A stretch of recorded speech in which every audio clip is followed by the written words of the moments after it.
우리나라는 세계적 악재에 대해서 큰 불을 끄고 잔불을 이제 끄고 있는 상황인데 옆 섬나라에서는 불꽃놀이가 이제 막 시작되고 있습니다. 그것도 아주 화려하게요. 그리고 오늘 일본 의사들의 안타까운 폭로에 대해 이야기해 보려고 합니다.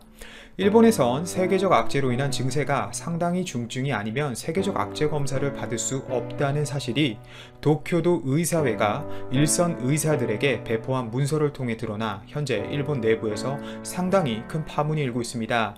14일 발매된 주간 아사히는 담당의 외래 진단 수순 초진의 경우라는 제목의 도쿄도 의사회 문서를 한 의사로부터 제보를 받아 관련 내용을 아주 상세하게 보도했는데요. 우선 지난달 26일 작성된 이 문서는 세계적 악재 감염이 의심되는 환자가 처음 병원을 방문했을 때 감염 여부를 판단할 수 있는 유전자 검사, 즉 PCR을 하는 기준을 순서대로 제시하고 있는데요. 문서를 제보한 의사는 이것은 도쿄도 의사회가 도내 개업의에게 배포한 문서라며 순서도는 PCR 검사를 받는 대상을 짜기 위한 것이라고 이야기는 했지만 우리나라와 비교해 봤을 때에는 전혀 이해할 수 없는 순서도였습니다. 우선 복잡한 순서도의 첫머리에는 일본 후생 노동성이 홈페이지에서도 공개한 발열 37.5도 이상, 권태감 등의 기준이 제시되어 있는데요. 아울러 더 나아가 호흡곤란, 과다호흡, 그리고 청진시 거품소리 등 폐렴 의심 증상이 있으면 혈액 검사와 흉부 X선 검사를 한다는 내용도 있는데 이런 증상이 나흘 이상 개선되지 않는 경우 세계적 악재 검사를 받을 수 있다고 되어 있어요. 하지만 이렇다고 세계적 악재에 대한 검사를 일본인들은 받을 수 없었습니다.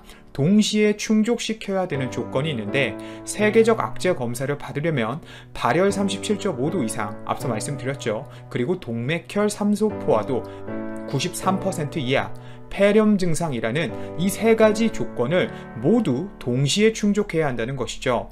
발열 37.5도 이상이고 폐렴 증상에 있어도 산소 포화도가 만약 93% 이하가 아니라면 세계적 악재 검사를 받을 수 없다는 이야기입니다. 산소 포화도란 사람의 혈액 속에 헤모글로빈과 결합된 산소량의 최대치를 백분율로 나타낸 수치로서 95%에서 100% 사이를 정상 범위로 보고 있는데요.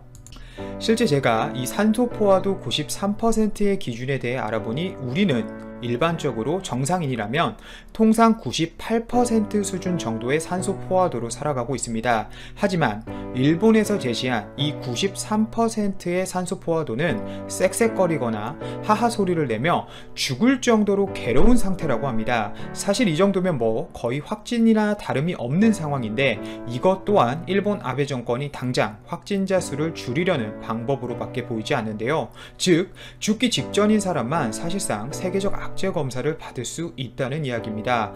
일본 일간지에서도 이 부분을 강력하게 규탄하고 있는데요. 이 기준에 따르면 상당히 위험한 상태까지 증상이 악화되지 않으면 PCR 검사를 받을 수 없다고 지적하고 있는 것이죠. 또 더욱 일본이 심각한 문제인 것은 이런 엄격한 세계적 악재 검사 기준을 일선 의사들에게는 제대로 제시하면서 일반 시민에게 알리지 않고 있다는 것입니다. 이중잣대인 것이죠. 자, 뿐만 아니라 가능하면 세계적 악재 검사를 하지 말아라 는 후생성의 방침의 보건소도 따르고 있다고 할 정도이니 얼마나 일본이 심각한 문제에 직면했어도 그 문제를 풀려고 하지 않고 숨기기에만 급급한지 다시 한번 느낄 수 있는 대목입니다. 하지만 숫자는 속일 수가 없는 것이죠. 이렇게 엄격한 기준을 제시했지만 세계적 악재 검사를 하는 도쿄도의 양성 판정률은 약 40% 수준에 달하는 상황입니다. 검사 못 받게 해서 확진자 줄이면 지역사회 감염, 집단 감염이 늘어나고 특히 병원 내 감염 심각해지는 거 바보라도 알 텐데 대체 일본 정부는 뭘 어쩌겠다는 걸까요? 비상사태 선언했다고 검사가 늘어나고 있는 것도 아니죠. 그나마 또 주말과 휴일엔 거의 검사도 안 하고 이건 그냥 버틸 수 있는 데까지 일단 버티다가 항복하겠다는 소리로밖에 안 보이는데 도대체 뭘 위해서 일본 정부가 이러고 있는지 저도 이해가 안 가네요. 이와는 너무나 다르게 우리나라 한국이라면 37.5도가 넘고 증상이 개인적으로 의심된다면 선별진료소를 통해 진료를 받고 드라이브 스루를 통해 검사를 받은 뒤 자가격리를 취하고 있는 모습을 보여주고 있는데요. 일본과는 너무나 다른 모습을 보여주고 있습니다. 한국과 일본이 전혀 다른 모습을 보여주는 것은 이런 검사 수뿐만이 아닙니다. 이제는 일본이 의료 붕괴까지 와버린 상태인데요. 의사들이 소명을 다하지 않고 이제는 진료, 검사를 거부하는 병원이 일본 내에서 급격하게 늘어나고 있습니다.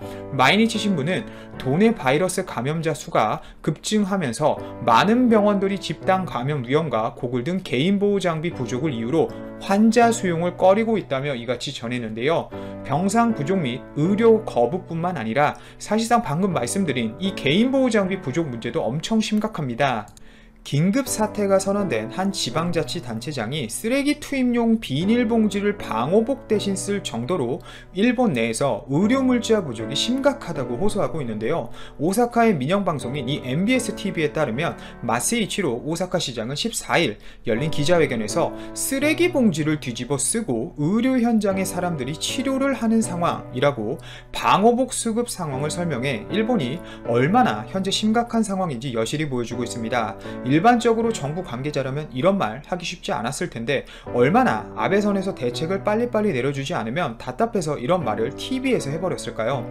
심지어 직접 나와서 비옷 구걸까지 하고 있습니다. 마세이 시장은 의료 현장에 현재 마스크, 방호복, 장갑 등이 모두 부족한 상황이라며 비옷 재고품이 있거나 집에 사용하지 않은 비옷이 있으면 사드릴 것이니 꼭 연락을 달라고 직접 말한 겁니다. 이게 지금 방호복 문제뿐만이 아니라 소독용 알코올도 부족한 상태인데요. 심지어 일본 후생노동성은 소독용 알코올 대신 도수가 높은 술이나 공업용 에탄올을 사용할 수 있도록 하라고 각 광역자치단체에 통지한 상태입니다. 여기에도 가이드라인을 아주 자세하게 주는데 진짜 일본 이거 심각합니다.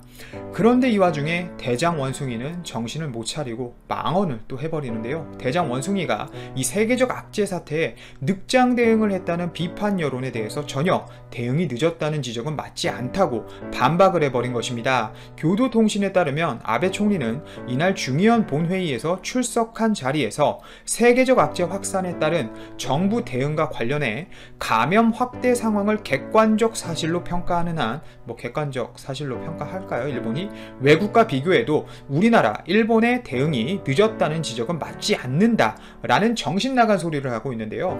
뒤늦은 긴급사태 선언 이후에 하루 확진자가 수백 명씩 쏟아져 나오고 있고 대부분 중증 환자인데도 불구하고 어떻게 입에서 저런 말이 나오는지 모르겠습니다.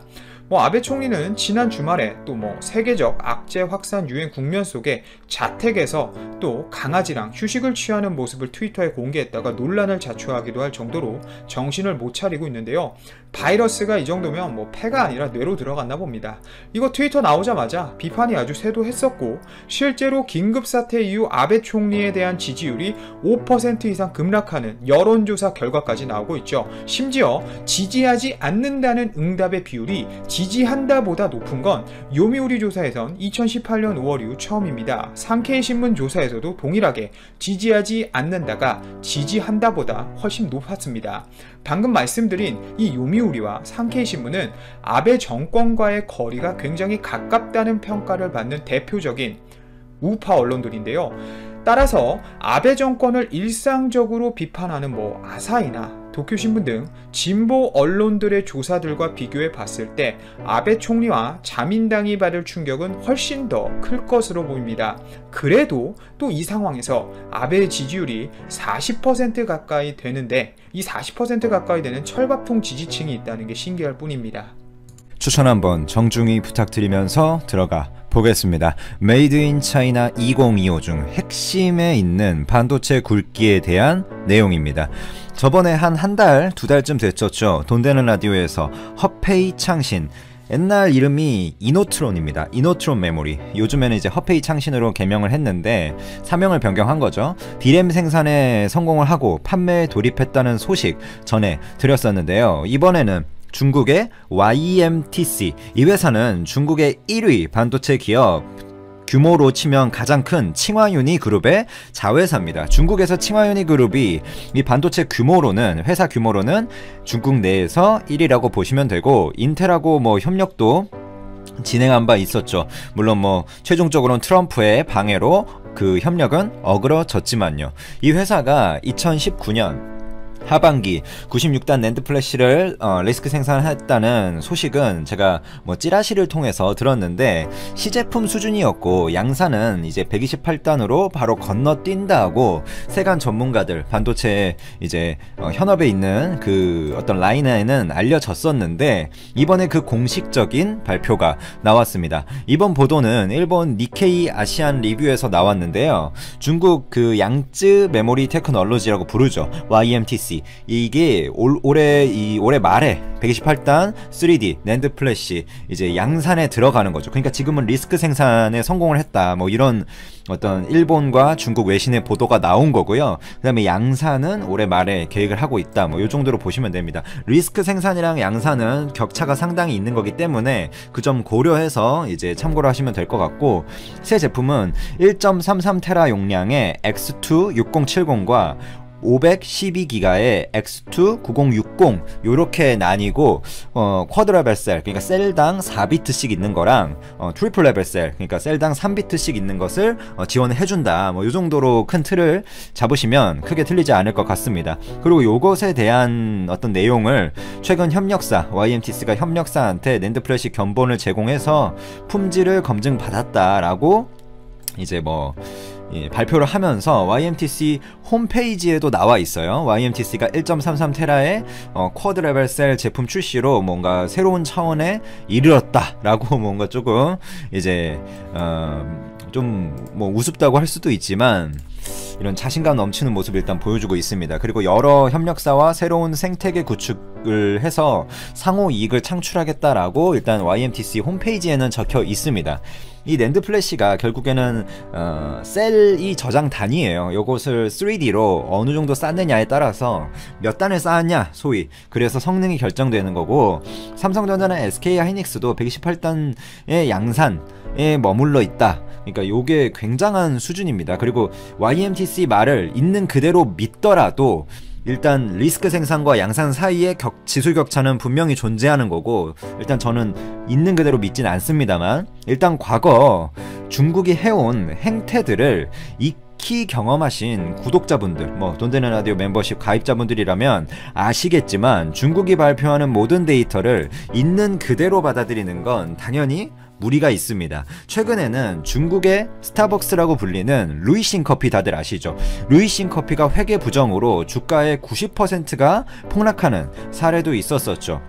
제가 뭐 과거에 있었던 화웨이 뭐 거기까지 뭐 갈 필요는 없을 것 같고 얼마나 이 중국이 속이고 거짓말하는 게 회계적으로도 이번에 루이싱 커피를 인해서 일상화된 건지 다들 다시 한번 느끼셨으리라 생각이 됩니다. 이 점을 저도 분명히 인지하고 있지만 세계 메모리를 제패하고 있는 삼성전자, SK하이닉스 입장에서는 저가 라인이라도 물론 서버에 들어가고 뭐 이런 부분들까지는 어차피 중국이 해봤자 기술 격차가 상당하기 때문에 못 따라잡아요. 그리고 메모리는 결국에 나노대가 낮아질수록 원가 매출 측면에서 원가 구조 측면에서도 유리하기 때문에 중국이 따라잡을 수 없습니다. 하지만 저가 라인이라도 중저가 라인이라도 중국이 자급을 해내고 그것을 삼성전자, SK하이닉스의 매출을 뺏는 부분이 있기 때문에 굉장히 예민한 부분이고 허페이 창신이 2달 전쯤 물론 품질이나 수율 측면에서는 형편없었지만 실제로 D램을 양산하고 중국 내에서의 국한되는 내용이지만 판매를 개시했다는 소식으로 안 그래도 이제 반도체 업계가 예민한 상황에서 YMTC의 128단 양산 소식은 그 소식이 거짓이던 조금 과장된 사실이던 우리나라의 명운이 걸린 분야이기 때문에 예민하게 우리가 뭔가 추가적인 정보를 수집하고 대처를 해 나가야 된다고 판단을 합니다. 우리가 중국을 당연히 물론 뭐 칭찬을 하고 찬양할 이유는 없지만 또 무작정 무시하면 괄시하고 무시만 하고 얘네들은 그냥 안 되는 애들이야 라고 하면 또 안 될 게 뭐 디스플레이 사례, 조선의 사례 그런 걸 떠나서 이 메모리 반도체라는 분야의 특성 자체가 대규모 자본을 투입할 시에 단기간 내에 일정 수준 이상 올라올 수 있는 그렇다고 해서 삼성이나 SK하이닉스를 따라잡는다는 의미는 아니지만 일정 수준 이상 가는 데 있어서 자본력을 투입했을 때 조금 빠르게 갈 수 있는 특성을 비메모리 반도체보다는 분명히 가지고 있기 때문에 제가 좀 불안한 부분이 있습니다. 그 부분이 이제 소품종 다량 생산 체제가 메모리고 결국에 비메모리는 다품종 소량 생산 체제이기 때문이죠. 반도체 IP 플랫폼 같은 것도 비메모리 반도체 훨씬 다양하고요. 물론 이번 128단 생산이 리스크 생산 단계라고 봐도 기술 격차가 있지만 과거보다 확실히 그 간격이 축소된 것은 인정할 수밖에 없는 부분입니다. 실제로 YMTC의 이제 128단 3D 낸드는 파트너 살들로부터 검증이 마쳤다는 소식이 나오고 있고, 얘네들이 32단을 2018년에 생산을 했었으니까 굉장한 속도인 건 맞습니다. 물론 의미 있는 수준의 양산이 이루어지지 않고 리스크 생산으로 점프 뛰고 있는 거가 이제 우리가 인정을 해줘야 되냐라는 부분이 있지만,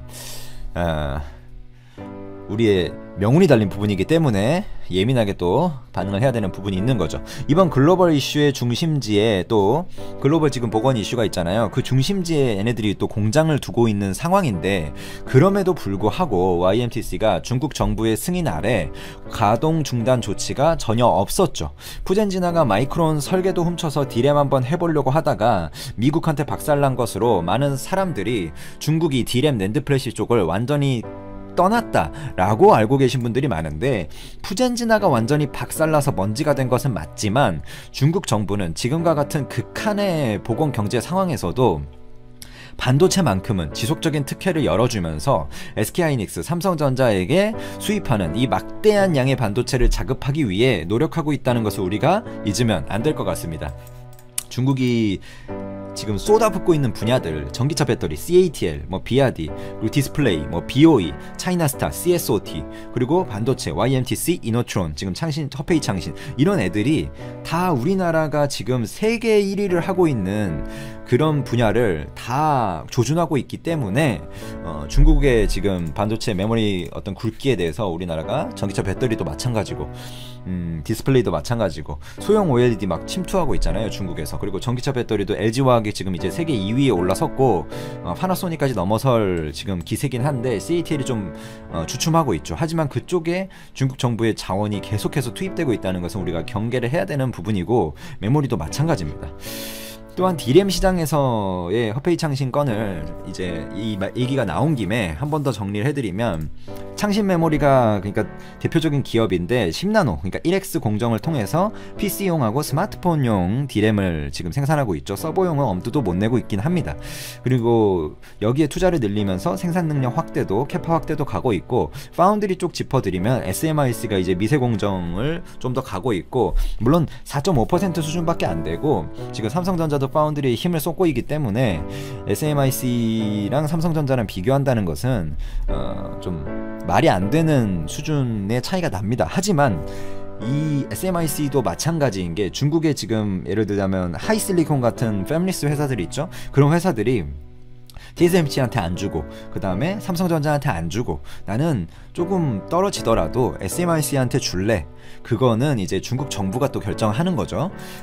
아무래도 공산주의 좀 독재 정권이다 보니까 압박이 가능한 부분이 있습니다. 그렇게 해서 SMIC로 이렇게 밀어주게 된다면 삼성전자의 파운드리 매출에 있어서 당연히 저가 라인에 있어서 악영향이 있을 수밖에 없고, TSMC하고도 경쟁을 해야 되는 상황이기 때문에 뭔가 중국 스마트폰 업체들의 어떤 물량들, 그러니까 비보나 오포 같은 것들 삼성전자가 많이 따오고 있는데, 그런 부분에서 SMIC한테 뺏기게 되면 삼성전자한테 물론 당연히 플러스는 아니겠죠, 마이너스겠죠.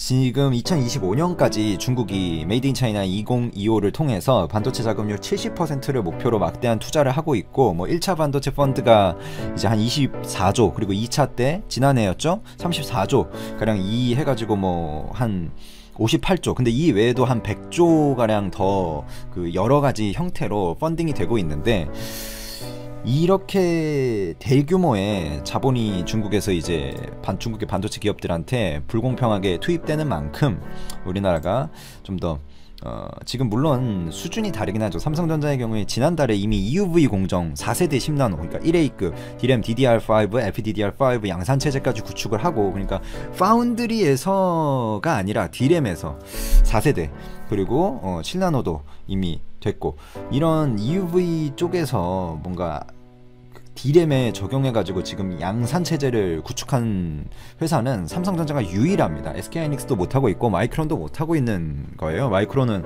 언제 구축할지도 모르고 EUV로. 그래서 수준이 다른 기술력을 삼성이 보여주고 있는 건 맞지만 분명히 이런 중국의 이런 약진 저런 것들이 매출과 영업이익에 일부분 분명히 영향을 미친다. 근데 지금은 일부분 영향을 미치는 정도지만 그게 가면 갈수록 뭔가 걔네들이 중국 정부의 보조금 아래 시비를 걸 수 있는 요소들이 많다. 물론 반도체 그 산업 규모가 어마어마하고 거기에 마이크론도 엮여 있기 때문에 중국이 뭔가 디스플레이처럼 막무가내로 이것을 걸고 넘어지는 데 있어서는 한계가 있다라는 분석을 저도 하지만 경계를 분명히 했고 우리가 대비를 하고 대응을 해 나가야 되는 그런 차원의 문제라고 생각되어서 녹음을